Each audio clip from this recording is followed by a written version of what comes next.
C'est tous les jours de Manche, Arnaud Demanche qui nous a rejoint. Bonjour Arnaud. Hello my friends, bonjour à tous, good morning America. Oh hello. Hello. Faut pas me lancer sur les États-Unis, vous savez hein. Bah... Charlie se moque tout le temps de moi. Hein. Régulièrement il me dit non mais t'étais pas à Washington toi par hasard. Allez Arnaud, aujourd'hui donc aux États-Unis ce sont les élections de mi-mandat et c'est un peu nos législatives. Hein. Les républicains devraient les remporter, offrir un tremplin à Donald Trump pour la présidentielle de 2024. Exactement. Donald Trump pourrait profiter de ce résultat pour annoncer qu'il se représente, ce qui donne un argument électoral de poids aux démocrates. Oh, alerte au Google! Alerte au Google, les enfants! Oui, c'est un argument un peu simpliste, mais enfin, c'est pas le moins pertinent en ce qui concerne Donald Trump. Bref, les républicains devraient prendre le contrôle du Sénat et ainsi empêcher Joe Biden de tout mouvement, même si Joe Biden en fait déjà plus tellement des mouvements. Sauf si vous considérez que baver est un mouvement, Apolline.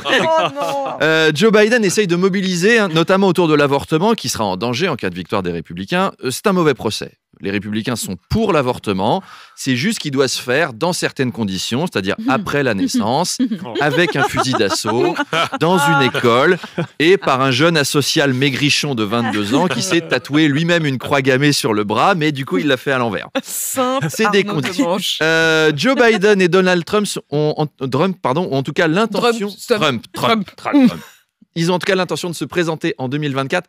Quand tu penses que c'est l'élite des deux plus gros partis américains, 150 millions d'électeurs chacun, et ils ont choisi ces deux-là en disant c'est le top du top, c'est ce qu'on a de mieux. Tous les autres sont moins bien. C'est vous dire le niveau. Hein. Aux États-Unis, tu peux choisir entre celui qui dit des conneries parce qu'il est sénile et celui qui dit des conneries parce qu'il est con. Génial, super pays.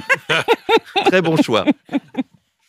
Alors la COP27 qui se poursuit en Égypte, Arnaud, selon Antonio Guterres, qui est le secrétaire général de l'ONU, nous sommes sur l'autoroute de l'enfer climatique. Ouais, et c'est quand même moins cool que dans la chanson CDC. Hein. Moi qui ai écouté du rock toute ma vie, je croyais que l'enfer c'était la drogue, le sexe, la musique et les filles. Et en fait, non, c'est 21 degrés en novembre et de la purée sur des tableaux. Je suis trahi par mes idoles de jeunesse. Tellement. Alors Joe Biden et Xi Jinping ne viendront pas, alors que les États-Unis et la Chine, c'est quand même les deux plus gros pollueurs au monde. C'est incompréhensible. C'est comme si Michel Fourniret et Xavier Dupont de Ligonnès boycottaient le salon jardin et terrasse. On ne comprendrait pas. Quand on pense que la COP27, c'est une grande réunion pour que les pays du monde viennent faire la promesse qui feront des efforts pour le climat. C'est-à-dire, on parle même pas de les tenir, là, juste de faire des promesses. Malgré tout, il y en a qui veulent pas venir. Et puis, c'est la COP 27, quoi. Quand il y a 26 éditions d'un truc, c'est mauvais signe. Hein. Rocky 27, les Tuches 27, vous attendez pas à passer une bonne soirée.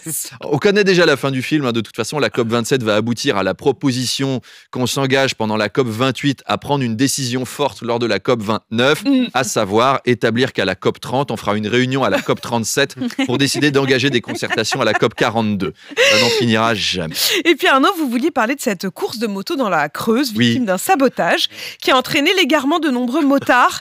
Il y en a certains qui ont été retrouvés, c'est très sérieux, dans la nuit de samedi à dimanche en hypothermie à court d'essence. Oui, alors les participants ont témoigné, ils ont dit il y avait une flèche de signalisation. Alors les participants, j'ai lu un témoignage, je vous le dis, il y avait une flèche de signalisation et après, plus rien pendant plusieurs kilomètres. Bah, c'est le risque quand on va dans la Creuse. Non, mais c'est pas dur de se perdre dans la Creuse, il suffit d'aller dans la Creuse.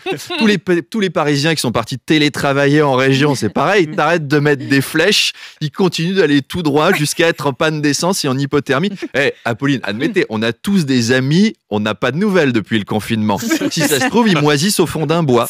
Alors on se demande pourquoi les gars n'ont pas téléphoné alors qu'ils étaient en panne d'essence et morts de froid. Mais c'est la Creuse, essayez de téléphoner. C'est le genre de coin, il faut aller derrière l'église, vous vous tournez vers l'est, vous faites 3 pas et après il faut se mettre sur le muret pour essayer de capter une demi-barre. En tout cas, c'est une super destination pour les amateurs d'aventure extrême.